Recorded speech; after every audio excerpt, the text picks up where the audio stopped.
have not. I've just heard in different Joe Rogan episodes him talk about the club a little bit, but I haven't seen videos or seen pictures or anything of it. Have you seen the inside of it? What has he said?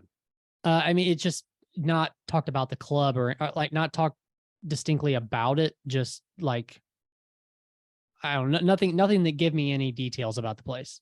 So if you're a fan and you go to shows there, the first time you go there, they take your picture and keep your picture Oh, that's right. Okay, I have heard this. so that if you ever cause trouble, if you ever heckle, so on and so forth, you'll never be allowed back. How could you possibly monitor that? It's 2023, man.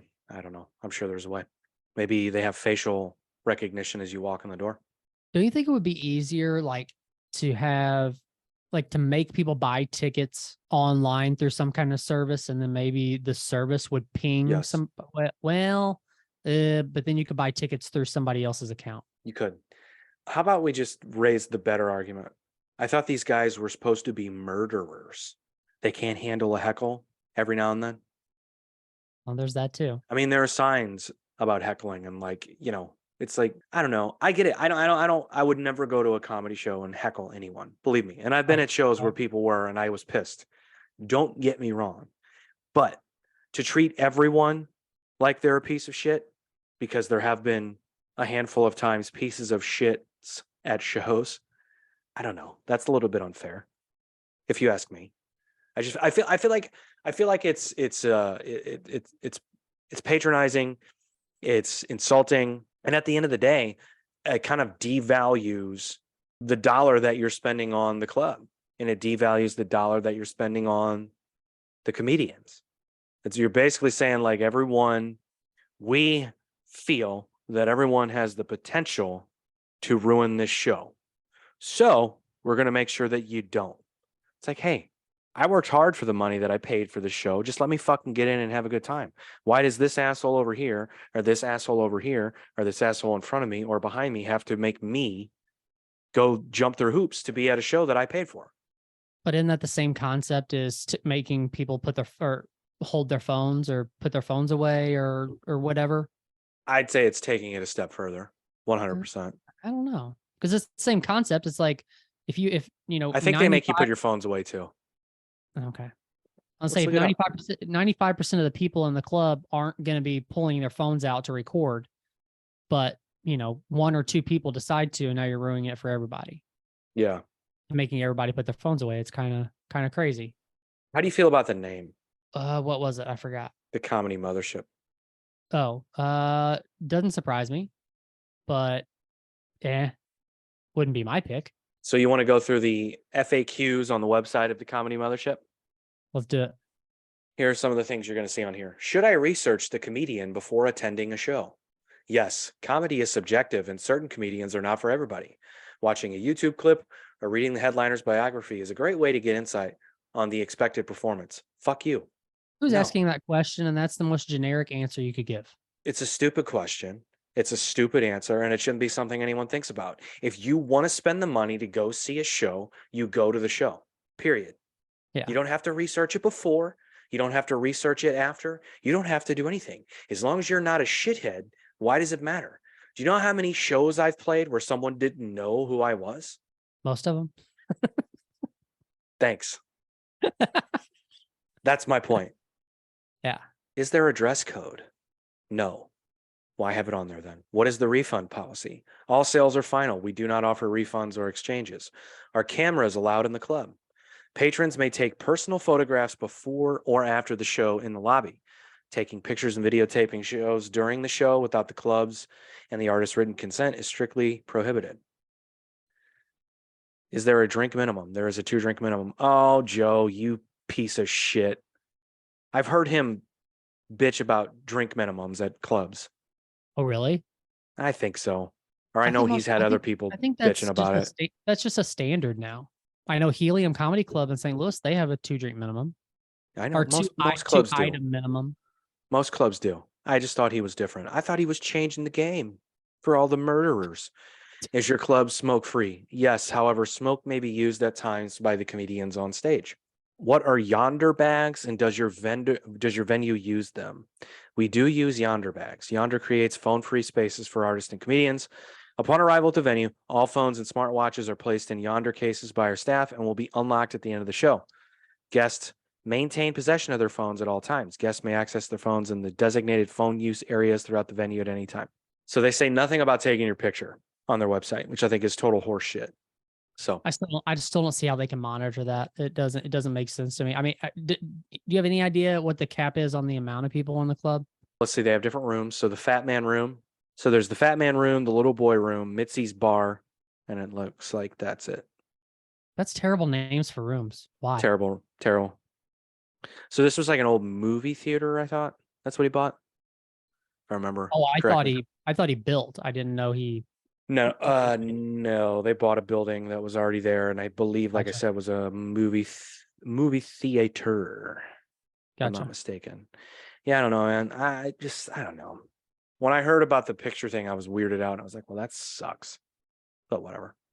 Do you think that he'll be like the number 3 club in the country within the next couple of years? Who's number 2 and who's number 1? Well, number 1's got to be the Comedy Store. Number I 2 would is disagree. probably the Comedy Cellar. I would say the Comedy Cellar is probably number 1. You think? I don't know. Yeah. What are we? How are we? What are the metrics of this?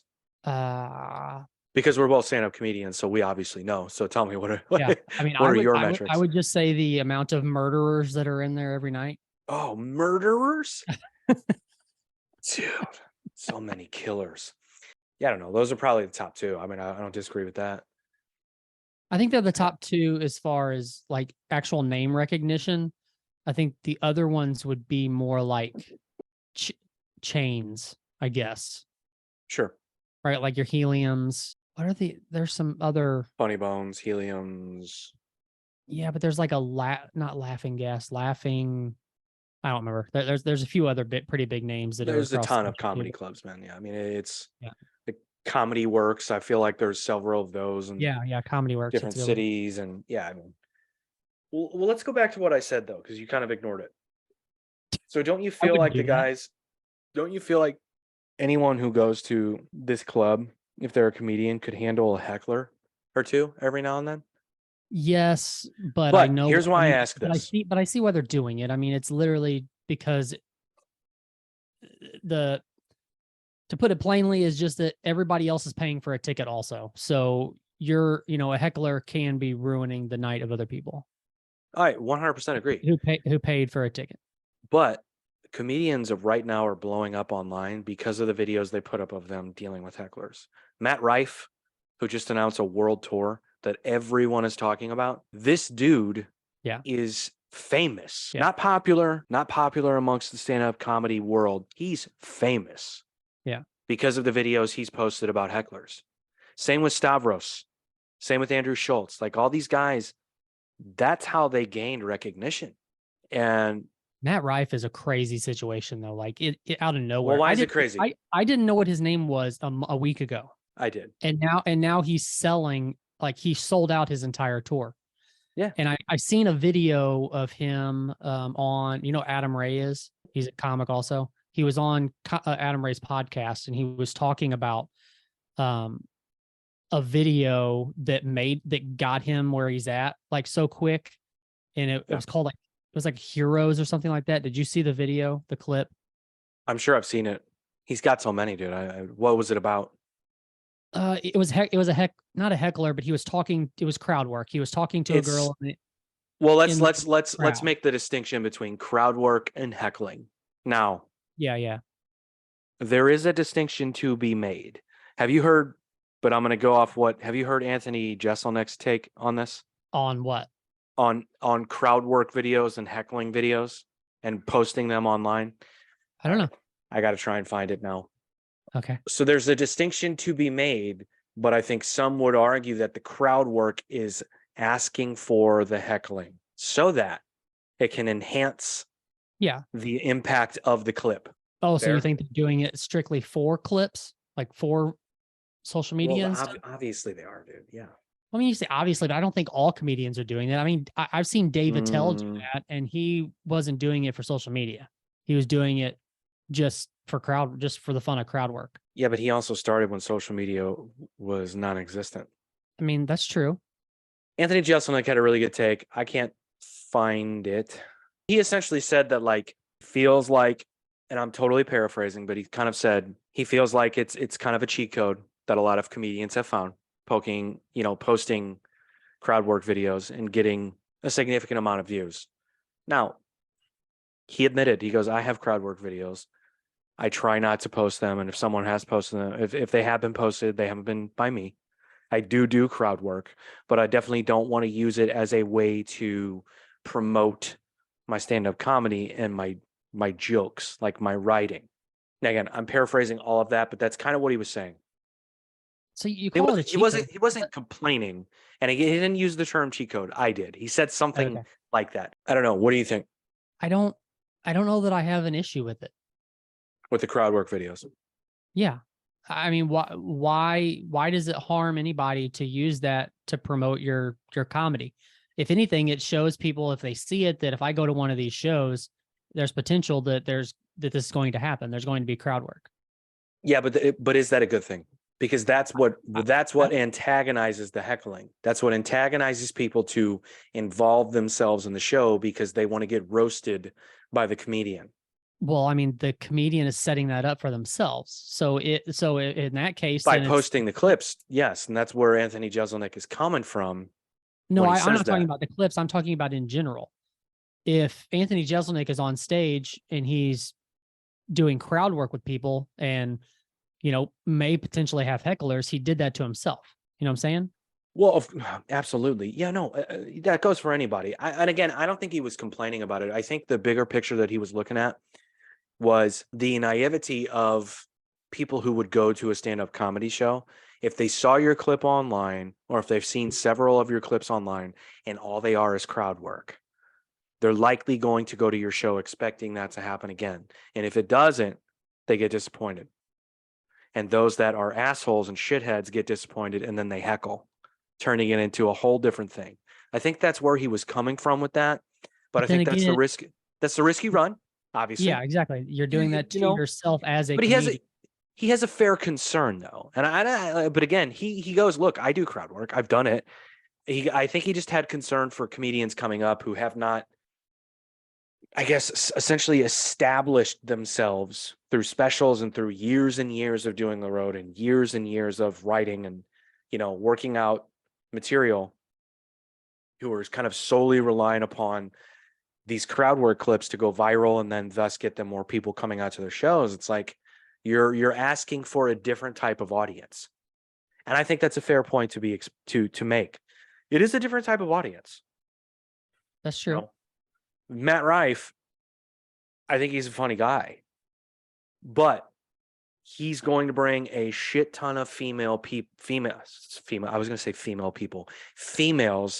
to the shows who are going to want to get involved every night because they think he's a cute guy who's funny. He's done that to himself, yeah. Who speaks to them at shows, and who makes fun of their boyfriends at shows, and who makes fun of their husbands at shows.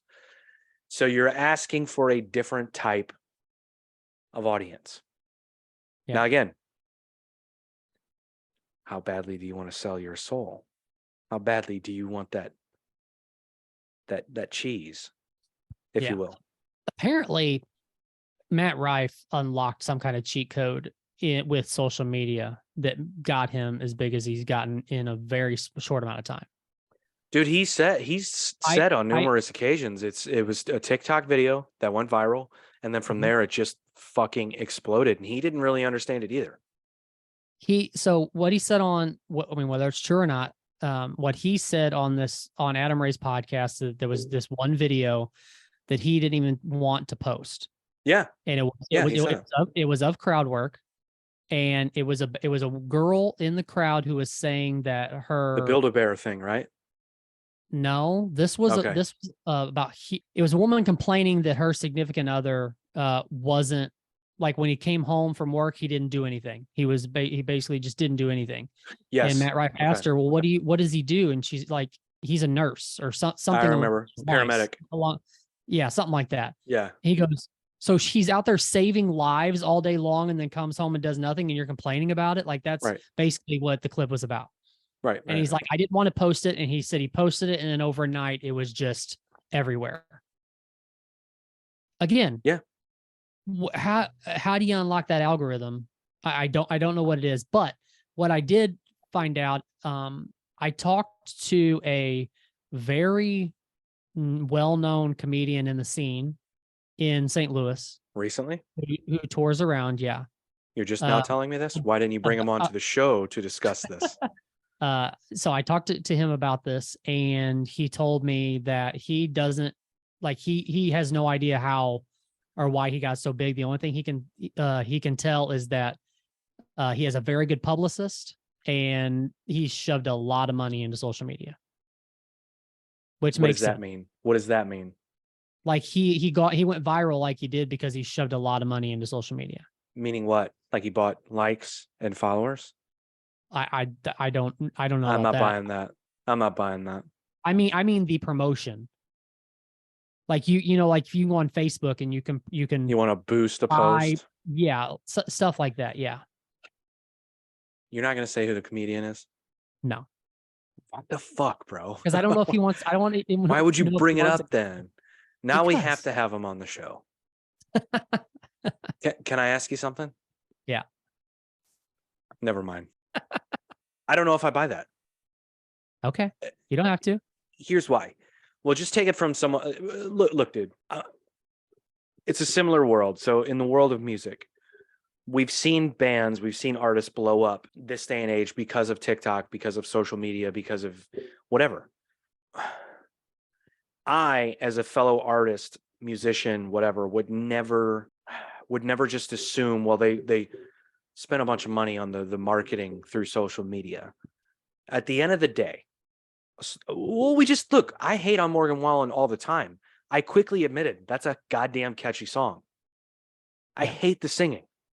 Yeah. There's a reason that song is number one right now. It's fucking catchy. Yeah. So sometimes you just have talented people that hit at the right moment in time. Matt Rife obviously is funny. He's good looking to most people. He's got charisma. He's, for a stand-up comedian, when you're good looking and you're an articulate person. And by that, what I mean is when he speaks, it seems effortless. When he tries to get a thought out, it seems effortless. He doesn't take a lot of time to process the moment, right? Yeah. It's kind of a recipe for success, dude. And I'm not hating on whatever this comedian whose name we Who won't shot say. it? I'm not hating on their opinion of this, but what I am saying is I think that's just a small part of it. Yeah, maybe he boosted posts, maybe he did this, maybe he did that, but like Well, we've it's talked about this mainly before, with buying Spotify plays and followers and buying likes and all this shit. It's like, dude, what did we say? We said, did you really need to do that if you're good enough? Something like that. Didn't we raise that argument? Did I do that or did you? has been too long ago. So if he has that one post go viral, right? He's likely going to go viral again. Well, probably now because everybody knows his name, knows who he is now. Because why?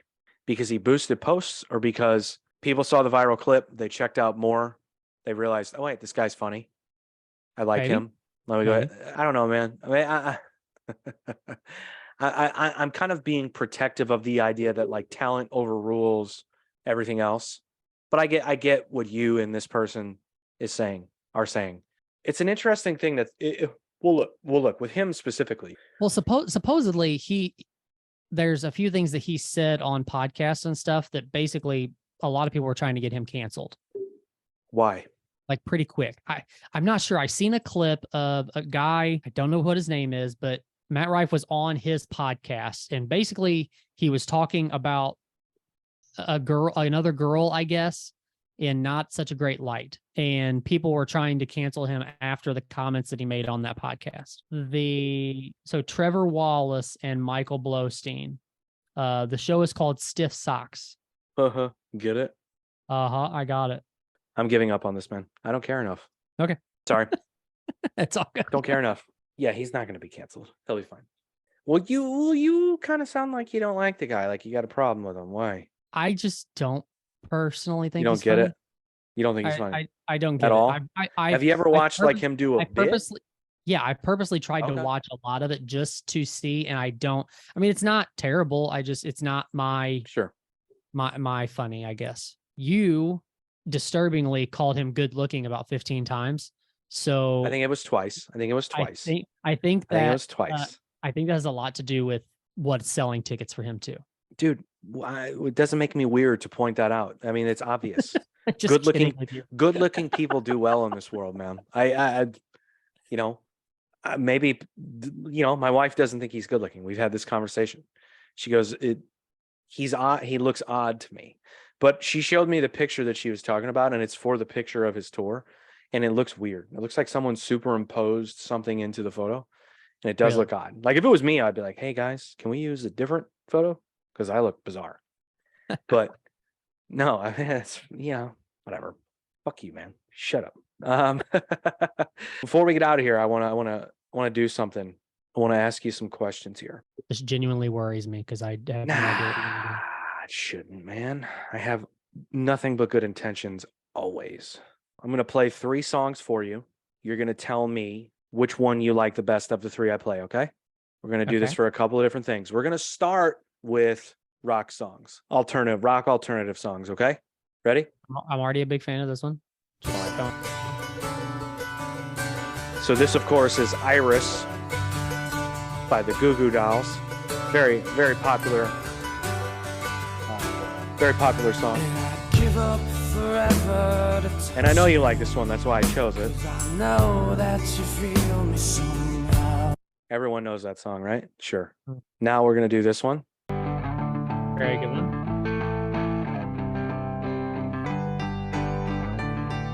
This, of course, is Closing Time from the One Hit Wonders, Semisonic.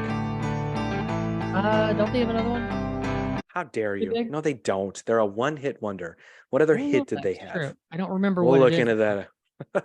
Of course you would know. We'll look into it. We're looking at a best of right now. Like that picture is a best of Semisonic. That means nothing. So everyone knows this song. Yeah. Great one. Number 3. Great one. I would choke on the rinds, but the lack thereof would leave me empty inside. Swallow my doubt, turn it inside. This, of course, is find nothing but Inside Out by Eve 6. faith in nothing. Wanna put my tender heart in a blender. Watch it spin round to a beautiful oblivion. Rendezvous, then I'm through with you. I burn like a wicker cat. Okay. Dude, I Of could the go 3. through just, every song that's on this list on the right side of the screen would be like All I right, could just that's do it fine. all day long. Of the 3 that I just said, what do you got? What are you asking? What's your favorite of the 3 I just played for you? Go ahead. Come on. Don't be scared. Come on. Probably Inside Out. Really? I think Is there so. a reason why? Just thinking like if I had to pick the 3, what one would I want to listen to, like to put me in a good upbeat mood? I'm going with Inside Out. Okay, I can get with that. I like it. All right, so we have a vote for Eve 6, Inside Out. Take the bass line out. This, of course, is Hard Knock Life by Jay-Z. You know me well from nightmares. Fan of this song? It's impossible for me to hear this song and not think of Austin Powers. What? How is that the reference that you have? Do you know what I'm Okay. talking about? No, I don't. I don't even Did know you that I've watch the seen Austin Austin Powers Powers. movies? Really? Oh, No, man. Okay. Anyways, sorry. no. Okay, so you like that song? Is that fair? Jesus Christ. Is that fair? You like it? Is it a good song to you? It's All right, a good song. That's number 1. That's fine. All right, it's your first option. Number 2, Ooh. Oh, Rosa Parks by Outkast. I don't know if I know this one. Holy fucking shit. Yes, you do.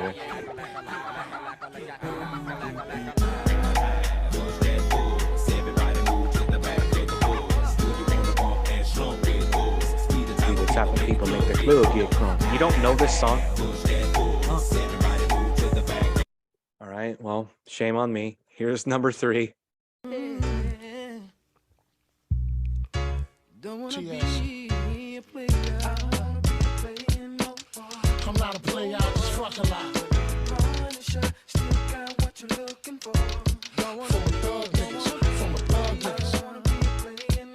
This, of course, is Still Not a Playa by Big Pun. Rest in peace.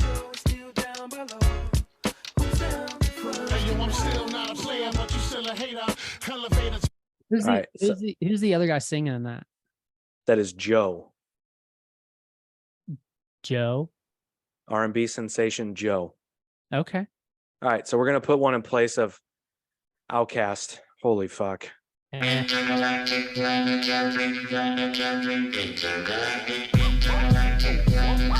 Intergalactic by the Beastie Boys.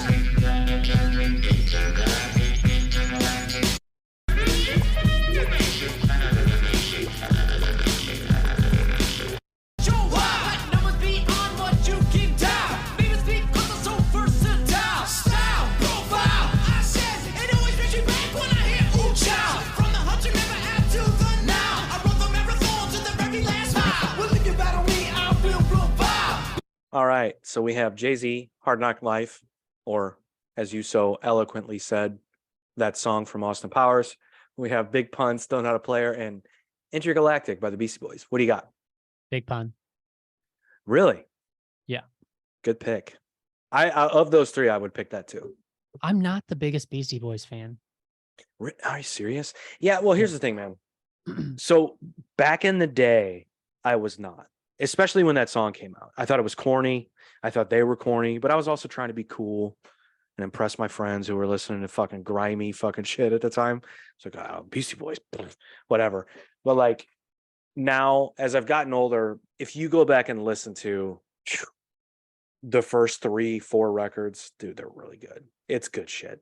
I have a much deeper appreciation and actually just sort of love for them now than I did when I was younger.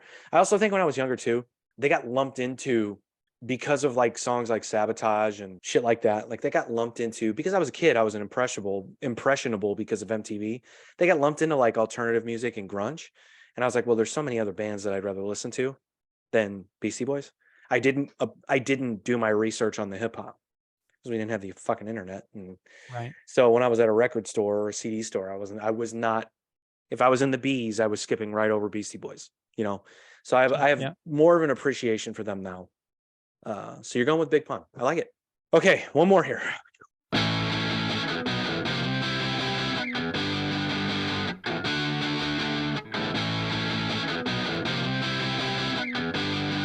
This, of course, is Fly Away by Lenny Kravitz. Mm-hmm. Just like a dragonfly, I fly above the trees, over the seas, in all degrees, to anywhere I please. Oh, I want to get away, I want to fly away. Yeah. Okay. Okay. Number 2. It's been 1 week since you looked at me. Cocked your head to the side and said I'm angry. 5 days since you laughed at me, saying get that together, come back and see. This, of course, is 1 Week by Bare Naked Ladies. I'm going to go out on a limb and say you like this song. It's okay. 3 days since the living room. I realized it's on my. I've been watching your head. You're trying not to be into it. I think you're trying. No, I'm bouncing a little bit. Yeah. Okay. Mama couldn't tell you yesterday. You'd forgiven me, but it'll still be. Full disclosure, I hate this song and do not like this band. I assumed you could have figured that. I assumed when you were doing these 3 songs that number 1, you were picking this one because you hate it, and number 2, because you think that this will be the song that I pick. Yeah. You know me so well. I know. Episode 154. Finally, you know me.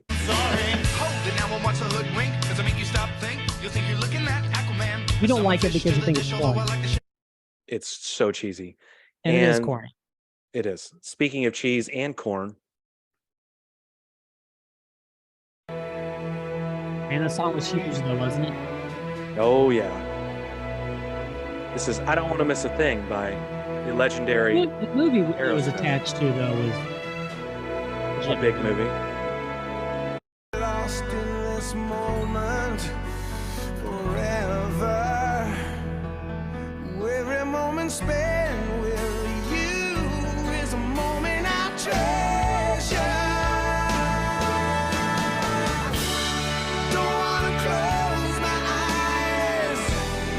All right. That's all I can take of that. What is your pick of those three? I'm going to give you the one that you think I'm going to get. It's going to be Bare Naked Ladies. I figured. I would Yeah. go Lenny Kravitz of those three for sure. Yeah, that would be number 2 for me. Yeah. Mainly because I don't you want to wanna- miss it. Like it's been shoved down my throat Oh, a God. billion dude. times. I picked it because I wanted to see if you. Well, you know what? A lot of people forget about that song when it comes to Aerosmith. They just associate it with that movie, Well, like you I said. mean, I get it. Was that even on an album or was that just a single for the movie? Man, that's a good question. I don't know. I have no idea. Yeah. And I'm not going to look it up either. So, all of the songs that I played for you that you voted on turned 25 years old this year. Dang, Do you feel old? a little bit. 25 years ago, those songs came out, which is so crazy to think about. Who's the most relevant of the ones we played? Like, who's still killing it? Probably nobody. Out of all the ones you played, the closest would probably be Aerosmith, right? Or Jay-Z. Oh yeah, or Jay-Z. Okay. Well, Outkast is coming back together to do festivals and say probably Jay-Z. Oh, they Maybe. are? I hadn't heard about I think that. so. I think so. I don't know. We'll see. Which I'm excited. I can't believe you don't know what that song is. You need to go Did listen they to that record ASAP. I don't think I've heard that record before. That's unacceptable, man. Are you an Outkast fan? Yeah. What was there? What were the big singles on that? That one that I played for you? Rosa Parks was the biggest single. Does that tell you anything? So Aquemini would have been Rosa Parks and the song Aquemini. It would have been the art of storytelling. Stankonia, was that before or after? That was after. Yeah, I need to go back and listen to these. I don't think I'd heard really anything before Stankonia. That's a good place to end the show so you can go listen to some before you go to bed. Straight for you.